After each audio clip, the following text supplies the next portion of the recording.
कर्जत तालुक्यातील दुधोडी गावात 29व्या धर्मनाथ बीजोत्सव सोहळ्याचं आयोजन नुकतंच मोठ्या उत्साहात पार पडलं। या सोहळ्याच्या सांगतेस मिलिंद महाराज चवणके यांनी काल्याचं नाथपंथी कीर्तन सादर केलं। कीर्तनादरम्यान त्यांनी उपस्थितांना घराचं पावित्र्य जपण्यासाठी, शुद्ध शाकाहार आणि शरीराच्या शुद्धतेसाठी व्यसनमुक्तीचं आवाहन केलं।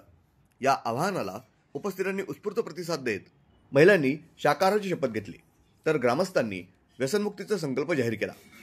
दुधोडीतील पुरातन धर्मनाथ मंदिराच्या परिसरात हा सोहळा भाविक आणि ग्रामस्थांनी श्रद्धेने साजरा केला।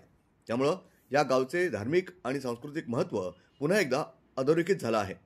मिलिंद महाराज चवणके यांनी आपल्या कीर्तनातून नाथ संप्रदायातील धर्मनाथांचं चरित्र आणि भगवान श्रीकृष्णाच्या जीवनातील प्रसंग अतिशय प्रभावीपणे मांडले।